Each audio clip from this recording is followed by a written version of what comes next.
महाराष्ट्राचा जो सार्वजनिक गणेशोत्सव आहे तो आंतरराष्ट्रीय पर्यटनाची जर यादी काढली तर पहिल्या 20 मध्ये पण नव्हता. बापरे. तर या मिनिटाला आपण ते गुगल केलं तर आपल्याला काय काय दिसतं, जसं तू नावं घेतली की टोमॅटो फेस्टिवल दिसतो, दुबईचा साऊंड लाईट शो दिसतो, ब्राझीलचे कार्निवल दिसतात, हे सगळं दिसतं. आपला गणेशोत्सव का दिसत नाही, तर त्या कार्निवलच्या कलाकारांच्या मागे तिकडचं सगळं सरकार उभं असतं. हे खूप सुनियोजित पद्धतीने घडत असतं. आणि तू जे म्हणालास की एक विद्यापीठ आहे कार्यकर्ता घडवण्याचं, तर त्याच्याही खोलात जायचंय मला की कसा घडतो गणेशोत्सवाच्या मंडळात कार्यकर्ता.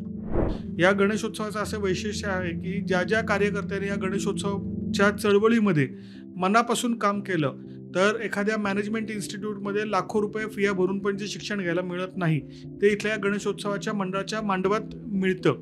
तर महाराष्ट्राचा गणेशोत्सवाच्या बाबतीत म्हणजे हा खरं तर एक पूर्ण वेगळाच पॉडकास्टचा विषय. इतक्या चालीरीती आणि इतकं वेगवेगळं काय आहे ना की त्या गावाचं नाव आठवत नाही, पण त्या गावातली विसर्जन मिरवणूक 5 का 6 दिवस चालू असते.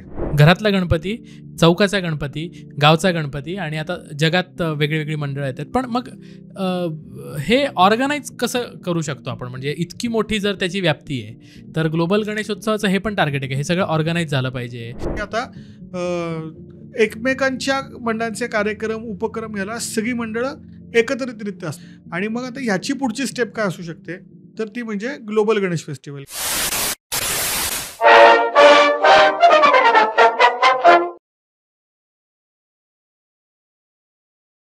सप्रेम नमस्कार, विनंती विशेष. मित्रांनो, द पोस्टमनवर तुमचं पुन्हा एकदा स्वागत आहे. मी तुमचा पोस्टमन सर्वेश. आज घेऊन आलोय नवीन विषयाचं पत्र. आजचा विषय फार इंटरेस्टिंग आहे आणि जिव्हाळ्याचा आहे सगळ्यांच्या. गणेशोत्सव.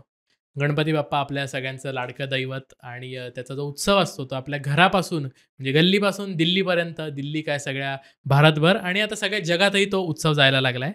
तर तोच आजचा चर्चेचा मूळ विषय आहे. ग्लोबल गणेशोत्सव म्हणजे जो आपला घरातला गणपती बाप्पा असतो तिथे तर आपण त्याची पूजा करतोच, पण चौकामध्ये मंडळ असतं. शिवाय आपल्या सगळ्या गावचा मिळून एक गणपतीसुद्धा काही ठिकाणी कन्सेप्ट आहे. हा उत्सव इतका मोठा आहे, याची व्याप्ती इतकी मोठी आहे, पण आपल्याला त्याची जाणीव नाही आहे. म्हणजे जर तुम्ही गुगलवर टाकलं की जगातला सगळ्यात मोठा फेस्टिवल कुठला आहे, तर मे बी फॉरेनला होणारे तो ला टोमॅटिना असेल किंवा दुबईला होणारा साऊंड लाईट शो असेल, अशी नावं येतील. पण खऱ्या अर्थाने गणेशोत्सव हा जगातला सगळ्यात मोठा उत्सव आहे, पण आपण तो लोकांपर्यंत नेऊ नाही शकलेलो. अशा अनुषंगाने याची सगळी चर्चा आहे. आणि चर्चेसाठी आज आपल्या स्टुडिओमध्ये आलाय वैभव दादा. वैभव दादा, खूप स्वागत आहे तुझं. वैभव वाघ आपण सगळेजण ओळखतो त्याला, सामाजिक कार्यकर्ता आहे, वंदे मातरम संघटनेचा माजी प्रदेशाध्यक्ष आहे, राष्ट्रप्रथम ट्रस्ट जे आहे त्याचा तो अध्यक्ष आहे. शिवाय गेली 20-25 वर्ष गणेशोत्सवाचा एक हाडाचा कार्यकर्ता आहे. मला वाटतं हीच सगळ्यात मोठी ओळख असेल, कारण गणपती बाप्पावर आपल्या सगळ्यांचं जसं प्रेम आहे तसं उत्सवामध्ये आपण सगळेजण रस्त्यावर उतरून आपापल्या परीने उत्सवामध्ये सहभाग घेत असतो. शिवाय दादा लेखक सुद्धा आहे, व्हायरल माणुसकी नावाचं त्याचं व्हायरल झालेलं पुस्तक कोविडच्या सगळ्या अनुभवांवरचं, तर खूप सुंदर होतं. आणि प्लस आजचा जो विषय ग्लोबल गणेशोत्सव, तर ही संकल्पना जी आहे त्याच्यावर तो 1-2 वर्षापासून काम करतोय आणि प्रत्यक्षात त्यांनी ती संकल्पना राबवायला सुरुवात केली. तर ती नक्की संकल्पना काय आहे, त्याच्यामागे त्यांचा उद्देश काय आहे आणि पुढे आपण सगळेजण त्याच्यामध्ये कसा सहभाग घ्यायला पाहिजे, या सगळ्या उद्देशाने ती चर्चा असणार आहे. चला सुरू करूया. पोस्टमनला सबस्क्राईब करायला विसरू नका. चलो सुरू करते. हाय दादा, कसा आहेस? मस्त, बोला. काय म्हणतोस? गणपती येत आहेत, काही दिवसावर आहेत, तर काय ग्लोबल गणेशोत्सव ही संकल्पना? ग्लोबल गणेशोत्सव, आता तुझ्या बोलण्यातला फार महत्वाचा मुद्दा होता की गणेशोत्सव हा प्रत्येकाच्या जिव्हाळ्याचा विषय. तर हा जो जिव्हाळ्याचा विषय आहे त्याच्याकडे आपण थोड्याशा काही वेगळ्या पद्धतीने बघितलं, काही टप्प्यांमध्ये. की स्वातंत्र्यपूर्व काळामध्ये श्रीमंत भाऊ रंगारी असतील, लोकमान्य टिळक असतील, यांनी गणेशोत्सव ची सुरुवात केली आणि त्याच्यानंतर त्याचा खूप मोठ्या प्रमाणावरती प्रसार केला. तेव्हाचा त्यांचा एक वेगळा उद्देश होता त्याच्या मागे, तो होता लोकप्रबोधनाचा. त्याच्यानंतर स्वातंत्र्य मिळालं, गणेशोत्सव तसाच सुरू राहिला आणि त्याच्यानंतर त्याच्या प्रबोधनाच्या बरोबरीने या गणेशोत्सवामध्ये जागा घेतली ही सामाजिक उपक्रमांची, की म्हणजे फक्त प्रबोधन हे प्रबोधनापुरतं मध्ये राहतात, नाही, कृती तयार व्हावी. कृतीशील मंडळं या सार्वजनिक गणेशोत्सवाच्या मुशीतून तयार झाली. मंडळं जशी उभी राहत गेली सगळीकडे, ती एक सकारात्मकची बेटा आपण म्हणतो ना, अशी पुणे शहराचं जर उदाहरण घेतलं तर पुणे शहरामधली जेवढी गणेशोत्सव मंडळं आहेत, हजारोंच्या संख्येने असतील, त्यातली 50 ते 60% अधिक मंडळं ही फक्त 10 दिवसापुरती नाही तर वर्षभर कार्यरत असतात. कोविड काळामध्ये पुणे शहरामध्ये एकही माणूस उपाशी राहिला नाही. याच्या मागचं मूळ कारण हे गणेशोत्सव मंडळाचे कार्यकर्ते होते. बरोबर. कोणती नैसर्गिक आपत्ती असेल, कुठलाही भूकंप असेल, पूर असेल, आतापर्यंतची आपण मागच्या अनेक वर्षातली रेकॉर्ड्स काढा, सगळ्यात पहिल्यांदा तिथं मदतीला पोहोचणारा जो असतो तो गणेशोत्सव मंडळाचा कार्यकर्ता असतो. एखादी जेव्हा राष्ट्रीय आपत्ती असते, मग कारगिल युद्ध असेल, आत्ताचं पहलगाम अटॅक असेल, या कोणत्याही गोष्टी असो, तिकडे सगळ्यात पहिल्यांदा पोहोचणारा आणि त्या दृष्टिकोनातनं काम करणारा असतो तो सगळ्यात पहिल्यांदा गणेशोत्सव मंडळ कार्यकर्ता असतो. तर मुद्दा काय याच्यातला, की अशी सामाजिक काम करणारं एक खूप मोठं जाळं हे या गणेशोत्सवाच्या माध्यमातून महाराष्ट्रामध्ये उभं राहिलं. या मंडळांच्या माध्यमातून फक्त काम घडत होतं का, तर फक्त काम नव्हतं घडत, तर या मंडळांच्या माध्यमातून कार्यकर्ते पण तयार होत होते. या गणेशोत्सवाचं असं वैशिष्ट्य आहे की ज्या ज्या कार्यकर्त्यांनी या गणेशोत्सवच्या चळवळीमध्ये मनापासून काम केलं, तर एखाद्या मॅनेजमेंट इन्स्टिट्यूटमध्ये लाखो रुपये फिया भरून पण जे शिक्षण घ्यायला मिळत नाही, ते इथल्या गणेशोत्सवाच्या मंडळाच्या मांडवात मिळतं. तर त्याच्यातून लाखो कार्यकर्ते हे संपूर्ण देशभर तयार झाले की जे 10 दिवस गणपतीचे आणि गणेशोत्सवाच्या वेळेला गणेशोत्सवाचं काम करत असतात. इतर वेळेला आपापल्या क्षेत्रातला प्रत्येक जण ब्रँड आहे. तर ह्या सगळ्याची जर गोळाबेरीज बघितली तर एक खंत गणेशोत्सव मंडळ कार्यकर्त्यांना गेल्या काही वर्षांपूर्वीची, म्हणजे माझ्या बाबतीत हा किस्सा असा घडला की आम्ही 3-4 वर्षापूर्वी सार्वजनिक गणेशोत्सव आणि कार्यकर्ते या विषयावरती देखावा करणार होतो. स्क्रिप्ट लिहित होतो आणि माझ्याकडनं लिहिलं गेलं की जगातला सगळ्यात मोठा उत्सव अशा पद्धतीचं एक वाक्य लिहिलं गेलं. मग म्हटलं की अरे आपण हे लिहितोय ते देखाव्याच्या माध्यमातून लोकांपर्यंत पोहोचणार आहे, आपण त्याची एकदा जरा फॅक्ट चेक बघू. म्हणून मी गुगलवरती बघितलं. पहिल्या 5 मध्ये मला नाव दिसलं नाही, मी ते अजून स्क्रोल केलं, 10 मध्ये नाव दिसलं नाही. बापरे. ही एक साधारण 5-6 वर्षापूर्वीची गोष्ट असेल. आणि आज सुद्धा तेव्हाची जी माझी भावना होती ती मला अजून सुद्धा रोज काम करायला या विषयामध्ये आम्हाला कार्यकर्त्यांना उद्युक्त करते की पहिल्या 20 मध्ये पण महाराष्ट्राचा जो सार्वजनिक गणेशोत्सव आहे तो आंतरराष्ट्रीय पर्यटनाची जर यादी काढली तर पहिल्या 20 मध्ये पण नव्हता. बापरे. आणि मग त्याच्यातनं कार्यकर्ता म्हणून या प्रश्नाचं उत्तर शोधायला सुरुवात झाली की असं का घडत असेल, याच्या मागची नेमकी कारण काय असतात. म्हणजे आता जर आपण ते बघितलं, आता जर या मिनिटाला आपण ते गुगल केलं तर आपल्याला काय काय दिसतं. जसं तू नावं घेतली की टोमॅटो फेस्टिवल दिसतो, दुबईचं साऊंड लाईट शो दिसतो, ब्राझीलचे कार्निवल दिसतात, हे सगळं दिसतं. आपला गणेशोत्सव का दिसत नाही, तर त्याच्या मागचं कारण हे आहे की या गणेशोत्सवाचं आंतरराष्ट्रीय पातळीवरती आपल्या व्यावहारिक भाषेत जर बोलायचं म्हणलं तर या गणेशोत्सवाचं आंतरराष्ट्रीय पातळीवरती जे मार्केटिंग व्हायला हवं होतं ते आजतागायत कधी नाही झालं. या सार्वजनिक गणेशोत्सवामधून अनेक राजकीय नेतृत्व उभी राहिली, पण दुर्दैवाने स्वातंत्र्य मिळाल्यापासून या गणेशोत्सवाला जी राजमान्यता असायला पाहिजे ती इतक्या वर्षात कधीच मिळाली नव्हती. आज सुद्धा कार्यकर्ता वेगवेगळ्या परवानग्या मिळवण्यासाठी, मांडवाची परमिशनसाठी, बाकीच्या सगळ्या परमिशनसाठी प्रत्येक ऑफिस टू ऑफिस येरझाऱ्या मारत असतो. पोलीस स्टेशनला जा, फायर ब्रिगेडकडे जा, कॉर्पोरेशनकडे जा. पण ह्याच्या मागे ताठपणे जे प्रशासन, शासन जे उभं राहायला हवं होतं. म्हणजे जर याचं उदाहरण घेतलं, तुम्हाला नवल वाटेल की ब्राझीलचे जे कार्निवल्स आहेत, तर ब्राझीलचे कार्निवल्सला जगभरातून लोक येतात. एक्झॅक्टली. खूप मोठं अर्थचक्र त्या ब्राझीलच्या कार्निवलच्या दिवसामध्ये फक्त ब्राझीलमध्ये नाही तर त्या अख्ख्या खंडामध्ये ते तयार झालेलं असतं. काही लोक भारतातलीच लोक ते डेट्स काढून ठेवतात बाजूला. तिथले जे कलाकार असतात ना त्या कार्निवल्सचे, त्यांना त्यांच्या प्रॅक्टिसेससाठी तिकडच्या शासनाकडनं वेगळ्या जागा दिल्या जातात. त्यांना वेगवेगळे भत्ते असतात, म्हणजे नाश्त्याच्या भत्त्यापासून त्या सगळ्या लोकांना ते सगळं मिळत असतं. तर का असं होतं की तिकडचं जे शासन आहे, तिकडचं जे प्रशासन आहे, त्यांनी ओळखलं की ही गोष्ट आपल्याला जागतिक स्तरावरती न्यायची आणि या निमित्ताने आंतरराष्ट्रीय पर्यटक आपल्याकडे आणायचे आहेत. आणि जे कोणत्याही देशाच्या अर्थव्यवस्थेमध्ये सगळ्यात महत्त्वाचा फॅक्टर असतो की ज्याला आपण परकीय चलन म्हणतो, हे मोठ्या पद्धतीने परकीय चलन आपल्या देशामध्ये आणायचे. हे करण्यासाठी त्या कार्निवलच्या कलाकारांच्या मागे तिकडचं सगळं सरकार उभं असतं. हे खूप सुनियोजित पद्धतीने घडत असतं. दुबईमध्ये जर आपण बघितलं, दुबईमध्ये कोणताही जेव्हा इव्हेंट असतो किंवा तिकडचं 30% साऊंड लाईट शो असतो, तर ते कोणत्या प्रायव्हेट कंपनीचा तो विषय नसतो. त्या अख्खं देश पातळीवरती ते या गोष्टीचं नियोजन तिथं करत असतात. पण महाराष्ट्रामध्ये एवढा भला मोठा आपला गणेशोत्सवाची परंपरा आहे, त्या गणेशोत्सवामध्ये पर्यटनासाठी लागणाऱ्या सगळ्या गोष्टी आहेत. पण याचं ज्या नियोजन पद्धतीने याचं जे नियोजन व्हायला हवं होतं, त्याच्या मागे ज्या पद्धतीने शासन उभं राहायला हवं होतं, ते आजतागायत कधी उभं राहिलं नव्हतं. ही त्याच्या मागचं सगळ्यात महत्वाचं कारण आहे. दुसरं कारण असं आहे की गणेशोत्सव आणि एक आपलं मराठी अस्मिता इतकी जोडली गेली आहे ना की आपण गणेशोत्सवाचं आपल्याला जरी काही सोशल मीडियावरती टाकायचं असेल तरी आपण ते आपल्या बोलीभाषेत, मराठी भाषेतच टाकतो. हा जर आत्ता पण जर तुम्ही चेक केलं आणि गुगलवरती जर यूट्यूबवरती जर गेला, तुम्ही गुगलवरती असेल, यूट्यूबवरती असेल आणि गणेशोत्सवाच्या डॉक्युमेंटरीज बघायला गेल्या, तर इंग्लिशमधली एकच डॉक्युमेंटरी आहे, ती सुद्धा कधीतरी 8-9 वर्षापूर्वीची, आणि ती सुद्धा फक्त मुंबईच्या गणेशोत्सवाची आहे. ओके. गणेशोत्सवाचा इंग्लिशमध्ये कंटेंटच नाहीये, बाकीच्या परकीय भाषा तर सोडाच. तर त्याच्यामुळे खूप नियोजन पद्धतीने, शासनाच्या मदतीने, कार्यकर्त्यांच्या इच्छाशक्तीने आणि हे जेवढे सगळे आपल्या गणपती बाप्पाचे सगळे भक्त आहेत, या सगळ्यांच्या साथीने मागच्या वर्षी आम्ही या उपक्रमाला सुरुवात केली, ग्लोबल गणेश फेस्टिवल. ओके. साधारण पुढच्या काही वर्षांमध्ये, म्हणजे 5 ते 10 वर्षांमध्ये लाखोंच्या संख्येने आंतरराष्ट्रीय पर्यटक हे या गणेशोत्सवामध्ये यावेत. या प्रत्येक आंतरराष्ट्रीय पर्यटकाच्या मागे रोजगाराच्या, नवीन व्यवसायाच्या लाखो संधी आपल्या महाराष्ट्रातल्या तरुणांना उपलब्ध व्हाव्यात, या ग्लोबल गणेश फेस्टिवलचा उद्देश आहे. Okay okay. पुन्हा येऊच या विषयावर शेवटाकडे जाताना, पण मला गणेशोत्सवाबद्दल एकूणच चर्चा करायची की तू बॉर्न अँड ब्रॉट अप पुण्याचा आहेस. सगळ्या महाराष्ट्रातल्या लोकांना पुण्याच्या गणपती उत्सवाबद्दल फार कुतूहल असतं, एक कोकणातल्या पण असतं, पण तरी आपल्या आपल्या गावात पण खूप छान पद्धतीने गणेशोत्सव साजरा केला जातो. कसा पाहतोस तू पुण्यातल्या गणेशोत्सवाकडे? कसं बदलतं स्वरूप आहे, आधी कसा होता? आणि तू जे म्हणालास की एक विद्यापीठ आहे कार्यकर्ता घडवण्याचं, तर त्याच्याही खोलात जायचं आहे मला, की कसा घडतो गणेशोत्सवाच्या मंडळात कार्यकर्ता? फार इंटरेस्टिंग आहे.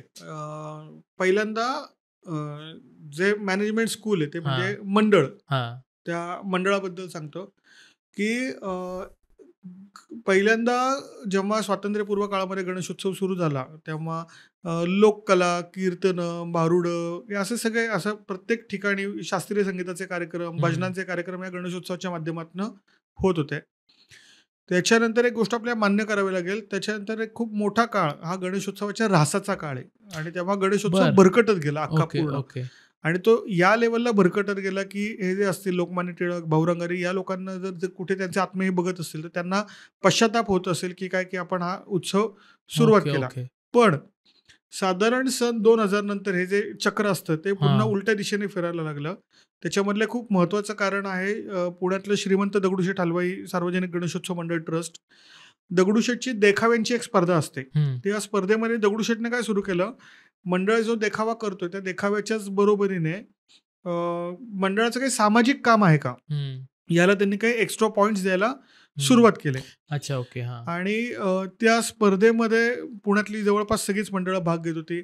त्याच्या निमित्ताने काही मंडळं सामाजिक कामाची त्यांना गोडी लागली आणि मंडळांचे उपक्रम त्या निमित्ताने सुरू झाले. एका पॉइंटला असं झालं की ते सामाजिक काम करताना, सामाजिक उपक्रम म्हणजे आता आमच्या मंडळाचं उदाहरण सांगायचं म्हणलं तर माझं सेवा मित्र मंडळ म्हणून मंडळ आहे. मी सेवा मित्र मंडळाचं गेली 25 वर्ष कार्यकर्ता आहे.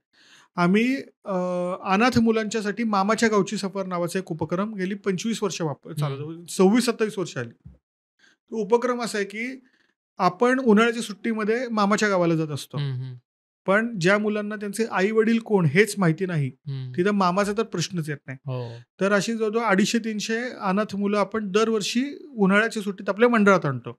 आणि आपण मामाच्या गावाला गेल्यानंतर जे काय करतो ना, फुल कल्ला जो आपला असतो, तर त्याच पद्धतीचं सगळं कल्ला हा आमच्या मंडळामध्ये असतो. की पूर्वी तर आता पोलिसांकडनं परवानगी मिळत नाही त्या सगळ्या वन्यजीव कायद्यांच्यामुळे, पण पूर्वी हा सगळे आमचे जे भाचे मंडळी यायचे त्यांचं स्वागत आम्ही हत्तीवरनं करायचो. हत्तीवरनं आमच्या अख्ख्या गल्लीमध्ये त्यांना फिरवून आणायचो. हत्ती, घोडे, उंट असं खूप काय काय असायचं. आणि मनोरंजनाचे खेळ, जादूचे खेळ, त्या मुलांना नवीन काहीतरी माहिती मिळावी म्हणून त्यांना एखाद्या वर्षी पोलीस स्टेशनमध्ये ने, आणि पोलीस स्टेशनचं कामकाज कसं चालतं, एखाद्या वर्षी कोर्टामध्ये जा, एखाद्या वर्षी त्यांना महानगरपालिकेत घेऊन जा, असं त्यांना हे पण दाखवणं असायचं. आणि या उपक्रमाचा जो सगळ्यात शेवटचा दिवस असायचा त्या दिवशी या सगळ्या भाचे मंडळींचं पूर्ण मेडिकल चेकअप, त्याच्यामध्ये त्यांना कोणाला कुठला काय आजार वगैरे नाही ना, या सगळ्या गोष्टींची शहानिशा करणं आणि त्या मुलांना पुढच्या वर्षीसाठी शैक्षणिक साहित्य देणं. पहिले 2-3 वर्ष ती एक क्रेज असायची की लोकांना हा उपक्रम आवडतोय, प्रसिद्धी माध्यम हा उपक्रम उचलून धरतायत.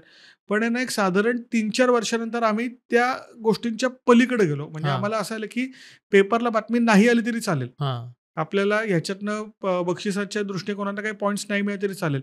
हे करताना आपल्याला मिळणारा जो आनंद आहे ते म्हणजे सगळ्या कार्यकर्त्यांना वर्षभरातल्या आपापल्या वैयक्तिक कामांसाठी एनर्जी हे 3-4 दिवस देऊन द्यायचे. तर हे मी एक छोटंसं उदाहरण दिलं.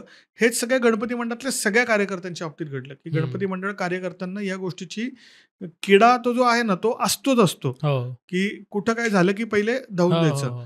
पण अशा उपक्रमांमधनं, अशा कामांमधनं त्या गणपती मंडळाच्या कार्यकर्त्यांना एक समाधान मिळायला लागलं आणि खूप मोठ्या प्रमाणावरती मंडळांचं काम सुरू झालं. आणि आता एका पॉइंटला मंडळाचे कार्यकर्ते अशा पॉइंटला आलेत, की पूर्वी मंडळामध्ये भांडणं मारामारी वगैरे व्हायचा जो ऱ्हासाचा काळ होता तेव्हा. काळ जेव्हा बदलला त्याच्यामध्ये मंडळांमध्ये सामाजिक कामाची स्पर्धा सुरू झाली. अच्छा, त्या मंडळाचे 100 कार्यक्रम का? आपण यावेळेला 100 कार्यक्रम करू. कॉम्पिटिशन अशी स्पर्धा चालू झाली. आता पुण्यातली आणि महाराष्ट्रातली मंडळ त्याच्या पण पलीकडे गेली आहेत, की आता मंडळांमधली पण स्पर्धा संपली आणि आता एकमेकांच्या मंडळांचे कार्यक्रम, उपक्रम ह्याला सगळी मंडळं एकत्रितरित्या असतात. म्हणजे जय गणेश व्यासपीठ नावाचा आमचा एक ग्रुप आहे, की पुण्यातली सगळी विधायक काम करणारी गणेशोत्सव मंडळं त्याच्यामध्ये आहेत. आणि मग आता ह्याची पुढची स्टेप काय असू शकते, तर ती म्हणजे ग्लोबल गणेश फेस्टिवल, की म्हणजे हे 3-4 टप्पे झाले. हे 3-4 टप्पे जसे ह्याच्या बाबतीत झाले मंडळांच्या बाबतीत, तर सेम तसं कार्यकर्त्यांच्या बाबतीत पण घडत जातं, की एखादा मुलगा साधारणपणे शाळकरी वयामध्ये असताना मंडळामध्ये जायला सुरुवात करतो. तो पोरगा घरी एक वेळ काम नाही करणार, पण मंडळात मोठ्या दादाने सांगितलं ना, की हे साफ करून घे रे, की तो लगेच आपलं तिथं पाणी मारणार, खराटा मारणार, ती जागा स्वच्छ करणार. तर कामाची सवय हा जो प्रकार असतो तो गणपती मंडळांच्या कार्यकर्त्यांना घरातनं होईल की नाही माहित नाही, पण तो चौकातनं नक्की ते सुरू होतं. मग तो मुलगा पुढे वर्गणी मागायला जातो. वर्गणी मागायला जाणं हे म्हणजे आपण जेव्हा एखाद्या मॅनेजमेंट कॉलेजमध्ये बघतो, की त्या मुलांना सर्वे फॉर्म भरण्यासाठी त्या लोकांना इकडे तिकडे पाठवलं जातं. बरोबर. की का तर त्यांना वेगळ्या लोकांशी बोलण्याचा सराव व्हावा.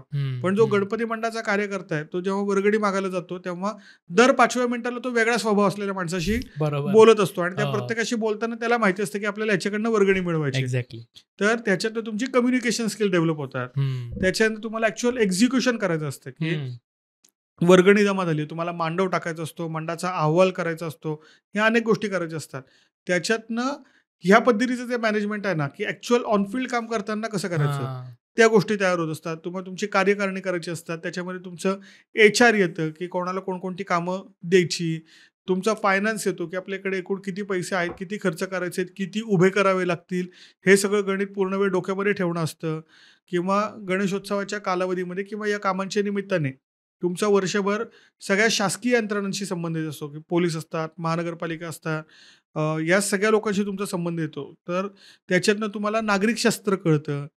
इतकी प्रचंड मोठी व्हरायटी असते. म्हणजे मी तुम्हाला अभिमानाने आणि आवडीने सांगेल, की अनेक गणेशोत्सव मंडळ कार्यकर्ते असे आहेत, की त्यांनी मंडळाच्या देखाव्यापासून सुरुवात केली, की खूप पूर्वी म्हणजे मी जेव्हा सुरुवात केली तेव्हा कॅसेट रेकॉर्ड कराव्या लागायच्या. म्हणजे त्या टेपमध्ये कॅसेट टाकायची, रेकॉर्डचं बटन दाबायचं आणि ते स्क्रिप्ट म्हणायचं.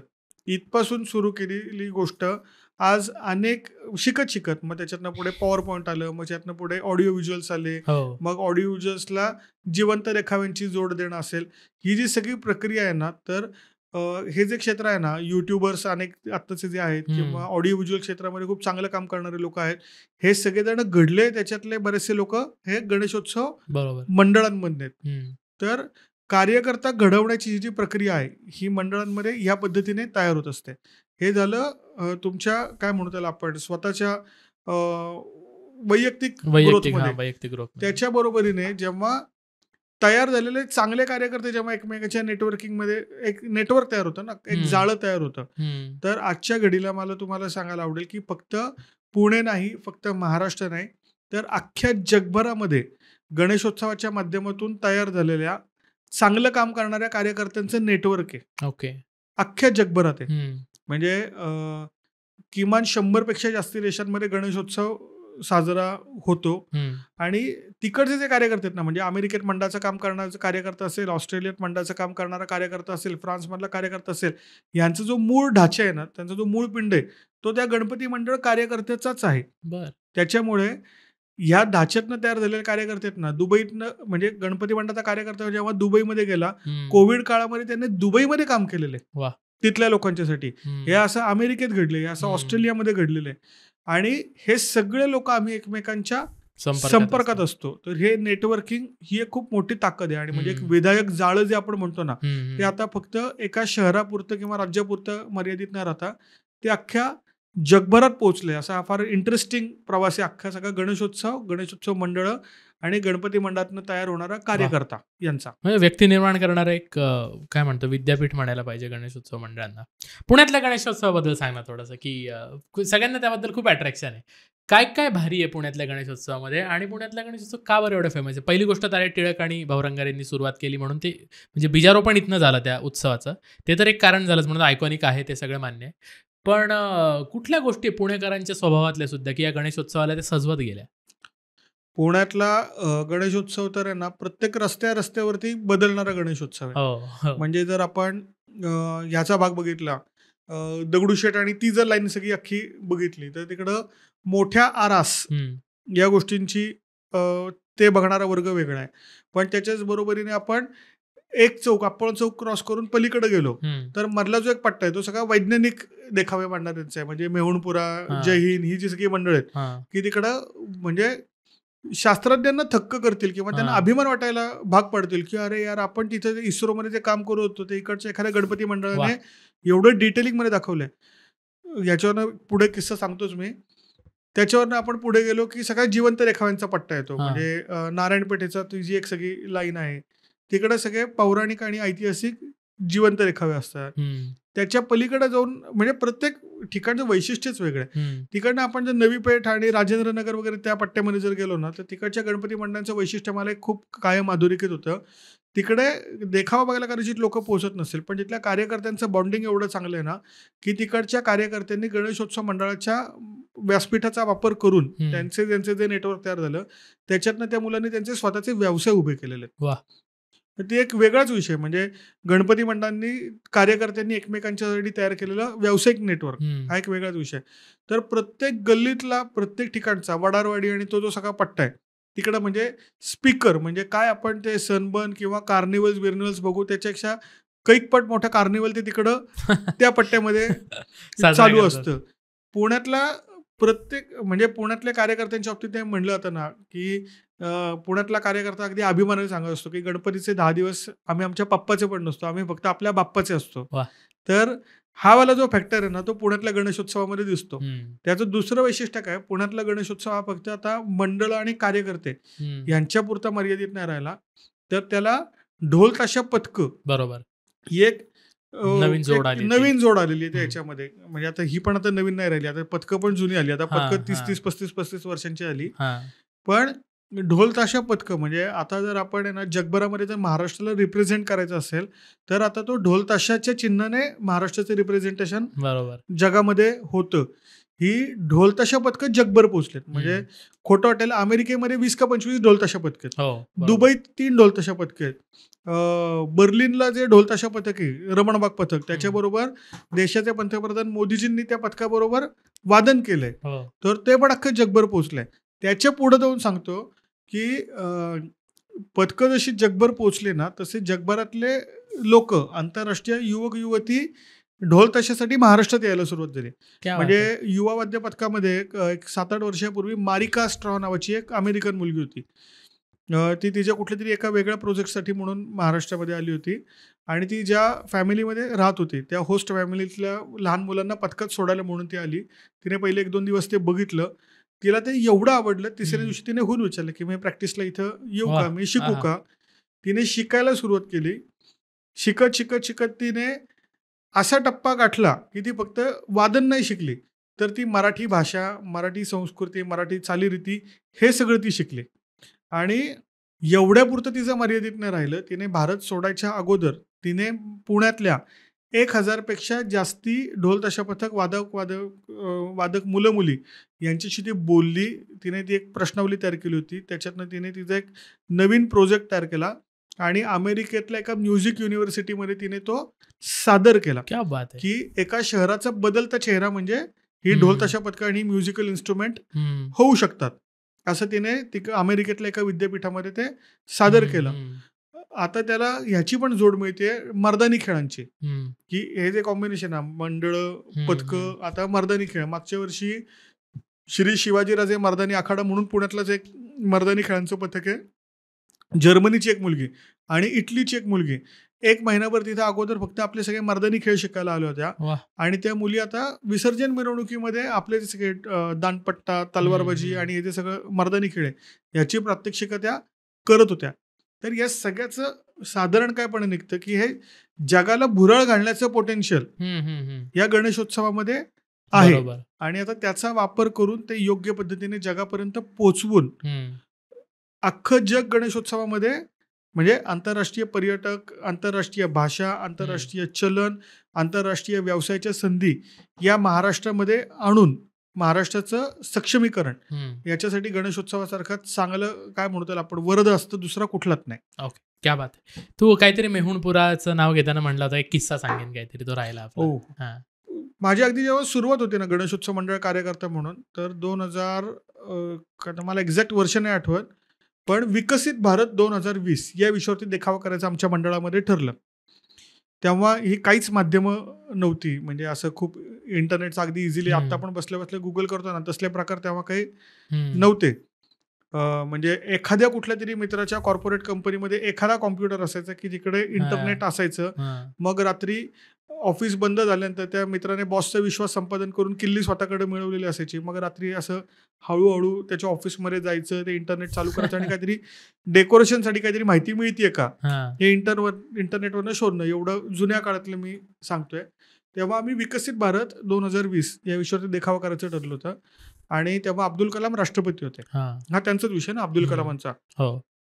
असंच त्या ऑफिसमध्ये हळूच चोरी छुपे घुसून तिकडनं पटकन आम्ही राष्ट्रपती डॉक्टर APJ अब्दुल कलाम यांना मेल केला होता की आम्ही विकसित भारत 2020 या विषयावरती देखावा करतोय, तर आम्हाला त्याबद्दल थोडीशी माहिती हवी होती, तर कसं मिळू शकेल, काय मिळू शकेल, अशा पद्धतीचा तो मेल होता. तिसऱ्या दिवशी आम्हाला राष्ट्रपतींच्या ऑफिसमधून म्हणजे APJ अब्दुल कलामांच्या इकडनं फोन आला होता. त्यांनी सगळी माहिती जाणून घेतली होती आणि खोटं वाटेल तेव्हाचे भारताच्या इन्फॉर्मेशन टेक्नॉलॉजीचे जे देशाचे प्रधान सचिव होते डॉक्टर मनोज पटेरिया, त्यांना डॉक्टर APJ अब्दुल कलाम यांनी 4 दिवस पुण्यातल्या गणपती मंडळात आलेल्या लोकांना देखाव्याची माहिती द्यायला उभं केलं होतं. काय सांगतो? देशाचे इन्फॉर्मेशन अँड टेक्नॉलॉजीचे मुख्य संचालक 4 दिवस सेवा मित्र मंडळाच्या मांडवामध्ये जे लोक असे आलेत ना देखावा बघायला, स्वारगेटवरनं उतरले देखावा बघायला आले, त्यांना तो माणूस विकसित भारत या विषयाची माहिती द्यायला उभा होता. ही गणपती मंडळांची रेंज आहे. इन्फॉर्मेशन टेक्नॉलॉजी मंत्रालयाचा सगळ्यात उच्च पदस्थ प्रधान सचिव डॉक्टर मनोज पटेरिया असं त्यांचं नाव आहे. ते 4 दिवस गणपती मंडळाच्या मांडवामध्ये उभे होते. खतरनाक. तरी रेंज आहे याची. अख्ख्या गणेशोत्सव मंडळाच्या कार्यकर्त्यांचं काम काय पद्धतीने घडू शकतं आणि त्याला साथ काय लेवलने मिळते याचं एक खूप चांगलं उदाहरण आहे. आणि मला इथे पुन्हा म्हणजे अब्दुल कलामांचं ही महत्व अधोरेखित सारखं केलं पाहिजे की इतका तरुण मुलांच्या त्यांच्या दृष्टीने लहान पोरांच्या एका मंडळाच्या याला त्यांनी एवढा मोठा माणूस इथे उभा केला होता. क्या बात आहे. वा वा वा, खूप नवीन माहिती मिळाली. पुणेकरांना सुद्धा हे नवीन असेल. अनेक पुणेकर. हा काही किस्सा तेव्हा खूप गाजला होता.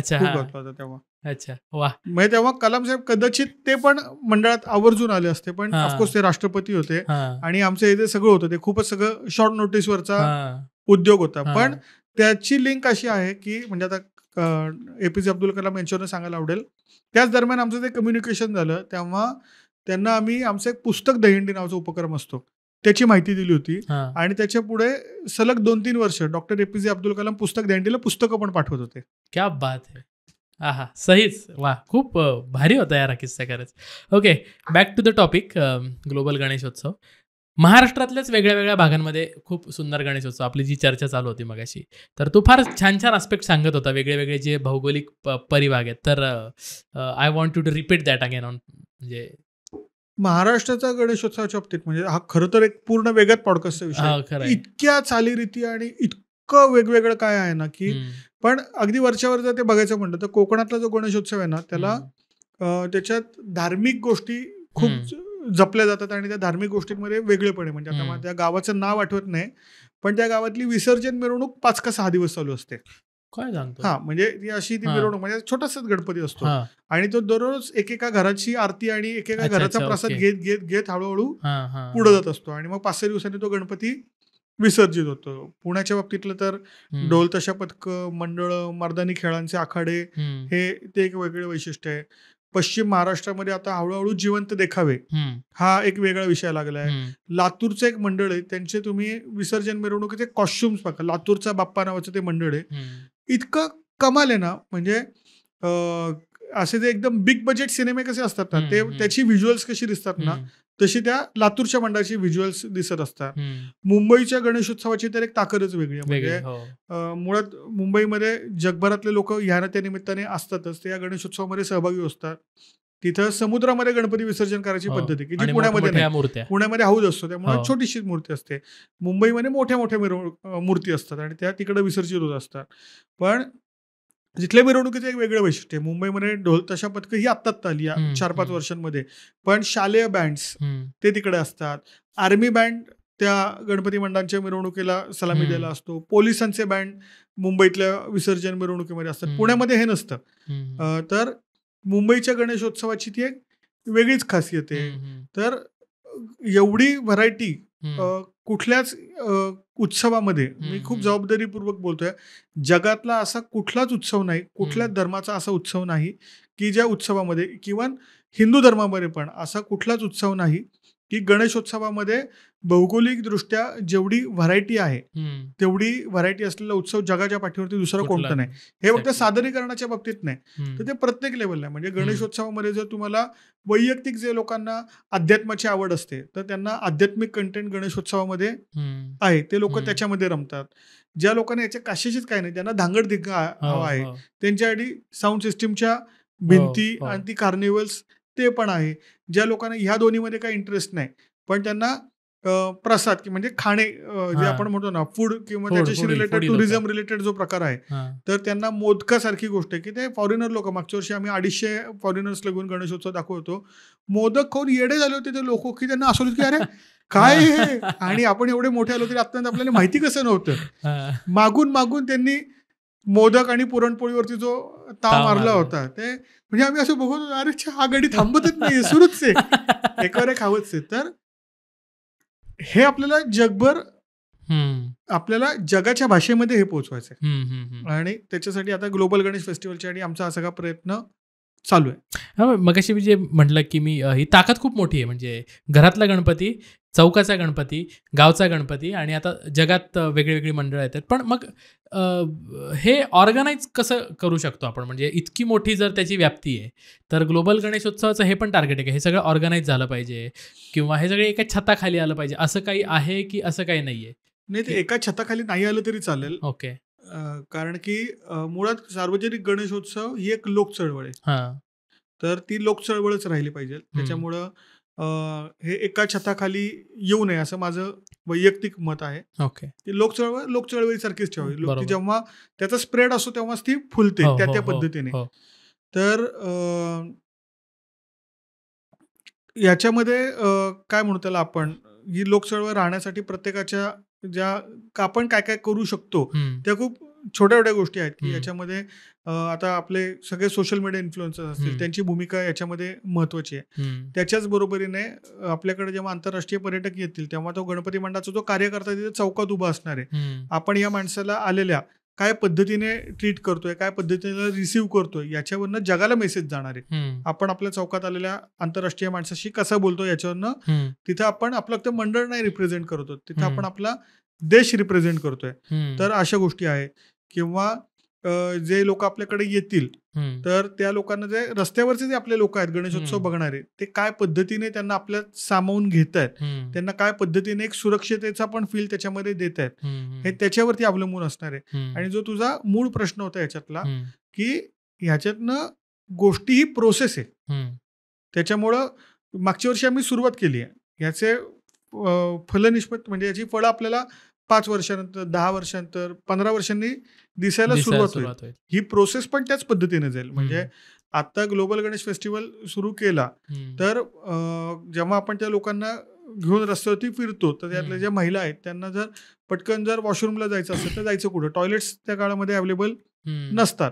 पण हे काय असं एका वर्षात नाही ना होणार, बरोबर, ही प्रक्रिया. आता यावर्षी आम्हाला कळलं की कुठे कुठे कंपल्सरी टॉयलेट्स असली पाहिजे, तर ती यावेळेला आम्ही ती शासनाकडून, प्रशासनाकडून ती आवर्जून करून घेणार की यावेळेला प्रशासनाकडनं या पद्धतीचे टॉयलेट्स असणार आहेत. म्हणजे एकंदरीत ह्याच्यातनं फक्त व्यवसाय निर्मिती नाही होणार या ग्लोबल गणेश फेस्टिवलच्या माध्यमातून, तर आपल्या इथं पण एक चांगलं इन्फ्रास्ट्रक्चर हे या ग्लोबल गणेश फेस्टिवलच्या माध्यमातून आपल्याला ते करणंच आहे. म्हणजे कंपल्सरी आहे. जर एवढ्या मोठ्या संख्येने आंतरराष्ट्रीय पर्यटक येत असेल आपल्याला ते करायला पाहिजे. मग हे एका दिवसात नाही होणार, ही प्रक्रिया आहे. त्याच्यासाठी ते असं एका छताखाली वगैरे असं न घेता प्रत्येकाने, शासनाने आपापल्या जबाबदाऱ्या घेणं, प्रशासनाने आपल्या जबाबदाऱ्या घेणं. मला सांगायला आवडेल, इतके वर्ष आम्हाला ती खंत होती की सरकार याच्यामध्ये पाठीशी उभं राहत नाही, पण आता यावर्षी खूप सकारात्मक त्याच्यामध्ये सुरू झाले की डॉक्टर श्रीकांत शिंदे यांच्याशी जेव्हा हा विषय बोलण्यात आला, खासदार, त्यामुळे खूप सकारात्मकरित्या पुढे आले.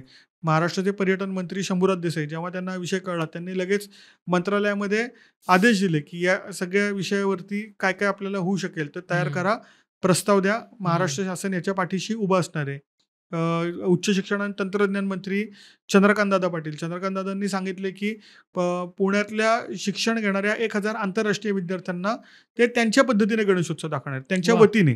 आणि मग त्याच्यामध्ये गणेशोत्सव, त्यांच्यासाठी मोदकाचं जेवण, सांस्कृतिक कार्यक्रम असं सगळं त्याच्यामध्ये असणार आहे. महाराष्ट्राचे उद्योग मंत्री उदय सामंत, त्यांना ही संकल्पना जेव्हा कळली तेव्हा त्यांनी याच्यामध्ये पुढाकार घेऊन सांगितले की पुणे जिल्ह्यामध्ये जेवढ्या कंपन्यांमध्ये काम करणारे आंतरराष्ट्रीय जे लोक त्या काळामध्ये डेलिगेट्स असतील, फॉरेन डेलिगेट्स, तर त्या फॉरेन डेलिगेट्सला महाराष्ट्राच्या उद्योग विभागाच्या वतीने हा गणेशोत्सव दाखवण्यात येणार आहे. तर आता महाराष्ट्र सरकार पण या वर्षी याच्यामध्ये आपापली जबाबदारी पार पाडायला पुढे येते. मंडळं आता त्यांचा रोल पुढे करतात. पुण्यातल्या मंडळांनी अशी भूमिका घेतली की जे आपण कुठेही देखावा बघायला गेलो की देखाव्याची माहिती देणारा बोर्ड बाजूला उभा असतो, तर मंडळ म्हणालेत की आता या वर्षीपासून जसं आपण मराठीमधला बोर्ड लावतो तसंच इंग्लिशमध्ये पण देखाव्याची माहिती लावणारा आपण बोर्ड लावायला सुरुवात करू. मंडळं हे जे आंतरराष्ट्रीय पर्यटक येतील किंवा पर्यटक येतील त्यांच्या सुरक्षेची व्यवस्था बघण्यासाठी मंडळ आता वेगळे कक्ष करणार आहेत की जिकडे हे लोक बसू शकतील. तर मंडळ त्यांची भूमिका त्या याच्यामध्ये पार पडतात. तर असं वेगवेगळ्या पद्धतीने सगळे एक समाजातले गणेशोत्सवाच्या संदर्भातले एक फॅक्टर आता याच्यामध्ये इन होत आहेत. त्याच्यामुळे मला पूर्ण विश्वास आहे की अजून काही वर्षांनी आपल्याला जशी आपण सुरुवातीला नावं घेत होतो ना, टोमॅटोनो आणि या सगळ्यांची, तिथे कसे फॉरेनर्स दिसतात आणि खूप मोठी उलाढाल दिसते. बरोबर. तर त्याच पद्धतीने मला पूर्ण खात्री आहे की पुढच्या काही वर्षांमध्ये संपूर्ण महाराष्ट्रामध्ये लाखोंच्या संख्येने आंतरराष्ट्रीय पर्यटक या गणेशोत्सवामध्ये त्या महिन्याभरामध्ये आपल्या दिसतील. गणेशोत्सवाच्याच बरोबरीने ते आपल्या गड किल्ल्यांना भेटी देतील, आपली संस्कृती जाणून घेतील. यांच्या या सगळ्या पर्यटकांच्यामुळे एक प्रचंड मोठी अर्थव्यवस्था या महाराष्ट्रामध्ये उभी राहील. आणि जी आता एक वेगळा प्रयोग आता मी या निमित्ताने करतोय की जे आपण म्हणतो ना की प्रत्येकाची जबाबदारी काय, तर पुण्यातल्या मंडळांनी आता एक नवीन जबाबदारी घेत आहेत की जसं बाहेरच्या देशांमधले जे गणेशोत्सवांचे जे आयोजक आहेत, मग कोणी शिकागोमध्ये बसवत आहे, कोणी बर्लिनमध्ये बसवत आहे, तर पुण्यातलं मंडळ आणि तिकडचं मंडळ याच्यामध्ये यावर्षी आम्ही काही MOU घडवून आणतोय. क्या बात आहे. की इकडच्या मंडळांना जी काही मदत लागेल की जी तिकडची मंडळं करू शकत असतील तर तिकडची मंडळ इकडच्या मंडळांना मदत करतील त्या सामाजिक उपक्रमांमध्ये. आणि त्याच्या बरोबरीने त्या लोकांना जर इकडे काय मदत लागत असेल की खूप साध्या गोष्टी असतात की कोणाचे आई वडील घरी एकटे आहेत, पटकन औषधं पोचवायची आहे, वडील फोन उचलत नाहीये, पटकन ते का बरं फोन उचलत नाही हे बघण्यासाठी कोणीतरी पटकन तिथं बेल वाजवून तिथं त्या चौकातल्या कार्यकर्त्यांना जाऊन बघायचंय. तर तिकडच्या जे सगळे गणेशोत्सव कार्यकर्त्यांना जी काय मदत लागेल ती इकडची मंडळं करतील. असे हे MOU या वर्षीपासून आम्ही संपूर्ण जगभरामध्ये करायला सुरुवात करतोय. तर आता प्रक्रिया सुरू झाली. जो उद्देशाने आपल्या पूर्वजांनी सुरू केला उत्सव, तो उद्देश आता वाटतंय की आता गरज राहिली आहे इतक्या मोठ्या उत्सवाची, किंवा काय तो उद्देश सॅटिस्फाय होतोय, किंवा चढावड लागते मंडळांमध्ये, किंवा आमचा देखावा मोठा, तुमचा देखावा किती छोटा, आमची साऊंडची रॅक इतकी मोठी, तुमची इतकी छोटी. सो ही चढाओढ अशी आपल्याला उत्सवात एकत्र बांधून ठेवण्यासाठी किती कामाची आहे? नाही, जर सकारात्मक गोष्टींमध्ये चढाओढ असेल, स्पर्धा असेल, तर प्रॉब्लेम काय? जर देखाव्यांच्या मध्ये स्पर्धा असेल की तुझा देखावा भारी की माझा देखावा भारी, उलट ती स्पर्धेतली चुरस अजून वाढली पाहिजे की ज्यातनं अजून चांगले देखावे उभे राहतील आणि ते अजून जास्ती प्रेक्षकांना, अजून जास्ती पर्यटकांना आपल्याकडे खेचतील. गणेशोत्सव मंडळ कार्यकर्ता जिथे इथं सकारात्मक स्पर्धा आहे ना, गणपती मंडळांच्या बाबतीत मी तुम्हाला आवर्जून सांगेल की गणपती मंडळांचं तुम्ही ते साऊंडच्या ह्याच्याबद्दल बोलला की साऊंडच्या रॅक बद्दल, ठीक आहे, जसं तुम्ही रॅकच्या स्पर्धेबद्दल बोलता तसं गणपती मंडळांमध्ये रक्ताच्या बाटल्यांची पण स्पर्धा असते, हे तुम्हाला माहिती आहे का? की जेव्हा गणपती मंडळं रक्तदान शिबिर आयोजित करतात, गेली आता जवळजवळ 7-8 वर्ष आले, गणेशोत्सवाच्या 8व्या दिवशी पुण्यातली सगळी मंडळं एकत्रित रक्तदान शिबिर घेतात. बरं. हे लोकांना माहीत पण नसेल. आणि तिथं कोणत्या मंडळाने किती रक्तदान केलं याच्यावरनं त्या मंडळांच्या कार्यकर्त्यांमध्ये स्पर्धा चालू असते, की अरे यांच्या मंडळात 25 झाले, आपले काही करून 30 करा. तर रॅकच्या स्पर्धेव्यतिरिक्त रक्तदानाची स्पर्धा करणारे पण हे गणपती मंडळ कार्यकर्तेच आहे. हा व्ह्यू तुमच्यावरती आहे की ह्याच्यातली कोणती स्पर्धा आपण बघायची आणि कोणत्या स्पर्धेला उत्तेजन द्यायचं. अच्छा, क्या बात आहे. ओके, याला अजून भरपूर निगेटिव्ह शेड्स येऊ शकतात, पण त्याच्यासाठी आपण एक वेगळा पॉडकास्ट करूया, कारण लोक कमेंटमध्ये विचारणार नाही. पण जिथे आम्ही चुकतो तिथं गणपती मंडळ कार्यकर्त्यांना हक्काने सांगा, हक्काने सूचना द्या. आम्ही त्या सूचना पाळण्याचा, आमच्यामध्ये बदल करण्यासाठी कायमच प्रयत्नशील आहोत. फक्त आमची एकच विनंती आहे की त्या सूचना किंवा ह्या टीका या फक्त घरात बसून चौकातल्या मंडळावरती टीका न करता मंडळात या, आमच्यातले व्हा, आमच्याबरोबर काम करताना आमचे कान पिळून आम्हाला सांगा की तुझं हे चुकतंय आणि हे बरोबर आहे, तर तू ह्या पद्धतीने काम कर. तर ते सिस्टीमचा भाग व्हा आणि मग 100% तुमच्या सगळ्या सूचना या पाळल्या जातील याची खात्री गणपती मंडळ कार्यकर्ते नक्की देतील. क्या बात आहे. वा वा वा, खूप खूप खूप शुभेच्छा दादा, इतकं मोठं काम करताय तुम्ही. आणि ग्लोबल गणेशोत्सवासाठी सुद्धा खूप खूप शुभेच्छा. आणि यावर्षी सरकार त्याच्यामध्ये उडी घेत आहे म्हटल्यानंतर मला वाटतं की जास्तीत जास्त लोकांपर्यंत ते पोहोचेल. आणि आम्ही आमच्या व्ह्युअर्सना सुद्धा विनंती करतो की या ग्लोबल गणेशोत्सवात तुम्ही कसा तुमचा सहभाग नोंदवू शकता हे तुम्ही आम्हाला कमेंटमध्ये सांगा. आणि म्हणजे व्ह्युअर्सला तर तुम्ही, मी सगळ्या व्ह्युअर्सला विनंती करेल की आपला गणेशोत्सव हा जगातला सगळ्यात मोठा उत्सव आहे, आपल्याला माहिती आहे. पण हे आता फक्त ही माहिती आपल्यापुरती मर्यादित न ठेवता तुमचे जेवढे काही सोशल मीडियाचे सगळे हँडल्स आहेत त्याच्यावरती इंग्लिशमध्ये हे जगापर्यंत पोहोचवायला सुरुवात करा की largest festival in the world हे आता आपण जगाला त्याच भाषेमध्ये सांगितलं पाहिजे. तेव्हा कुठं हे जे सगळं सोशल मीडियाची तुमची गणितं असतात त्याच्यातनं हे जगापर्यंत हे पोहोचेल. ह्याचे ते हॅशटॅग असतील, म्हणजे तुमच्या सगळ्या गोष्टी असतील, त्या हॅशटॅग असतील त्याचे, म्हणजे सोशल मीडिया वापरणं म्हणून हॅशटॅग ही तर त्यासाठी कॉमन गोष्ट आहे. ह्या किमान आजच्या चर्चेतनं आपण एवढं जरी कन्क्लूड करू शकलो तरी ती देशासाठी खूप परिणाम करणारी गोष्ट असेल की ह्याच्या पुढे आपण गणेशोत्सवाची जी काही पोस्ट टाकू त्याच्यामध्ये largest festival in the world हा हॅशटॅग सगळीकडे टाका. ओके, आणि त्याच्यासोबत हॅशटॅग ग्लोबल गणेशोत्सव हा सुद्धा टाका. हा तो पण हॅशटॅग गणेशोत्सव पण नको, हॅशटॅग ग्लोबल गणेश फेस्टिवल करा. हॅशटॅग ग्लोबल गणेश फेस्टिवल आणि hashtag largest festival in the world. क्या बात आहे. वा, हे ॲक्च्युली एक मिशनच आहे. म्हणजे जगाच्या स्पर्धेमध्ये आपला गणेशोत्सव खूप मोठा आहेच ऑलरेडी, पण त्याला रेकमेंडेशन मिळालं पाहिजे जगाचं. त्यासाठी तुम्ही जो विडा उचललाय त्यासाठी खूप खूप शुभेच्छा दादा, तुला सुद्धा, तुझ्या सगळ्या टीमला सुद्धा. थँक्यू. मित्रांनो, तुम्ही आता वैभव दादांनी जे सांगितलं ते ऐकलंय. खरं तर गणेशोत्सव हा एका तासाच्या पॉडकास्टमधलं चर्चा करण्याचा विषय नाही आहे. 10 दिवस आपण गणेशोत्सव सेलिब्रेट करतो, आपल्या परीनी करतो, आपल्या भागामध्ये करतो, मंडळात करतो, घरात करतो. या चर्चेमध्ये आत्ता आम्ही फक्त ग्लोबल गणेशोत्सव हा सेंट्रल टॉपिक ठेवला होता, कारण एक वेगळी संकल्पना घेऊन वैभवदादा आलेला आहे आणि त्याला सगळ्यांनी आपण पाठबळ द्यायला पाहिजे. त्याचा एक जो खूप मोठा उद्देश आहे की आपला गणेशोत्सव जगापर्यंत पोहोचला पाहिजे आणि जगातला सगळ्यात मोठा फेस्टिवल म्हणून रेकग्नाइज झाला पाहिजे. तो आहे, ऑलरेडी आहेच, फक्त रेकग्निशन मिळायची त्याला आता गरज आहे आणि अवकाश आहे. तुमच्या गणेशोत्सवातल्या काय काय आठवणी असतात, तुम्ही तुमच्या गावात कसं सेलिब्रेट करता, घरामध्ये कसा गणेशोत्सव सेलिब्रेट करता, आम्हाला कमेंटमध्ये नक्की सांगा. हे पत्र कसं वाटलं आम्हाला हेही नक्की कळवा. आणि अजून आम्ही कुठली पत्र घेऊन आली पाहिजे हे सुद्धा आम्हाला सांगा कमेंट बॉक्समध्ये. पोस्टमनला सबस्क्राईब करायला विसरू नका, कारण तुम्ही सबस्क्राईब केल्या, अनेक जण बघतायत पण सबस्क्राईब करायचं राहतंय. आणि बेल आयकॉन नक्की दाबा, जेणेकरून पत्रपेटीत पडणारं पुढचं पत्र पडलं की सगळ्यात आधी नोटिफिकेशन तुम्हाला येईल. भेटूया पुढच्या पत्रामध्ये. तोपर्यंत खूप खूप धन्यवाद. कळावे तुमचा पोस्टमन सर्वेश.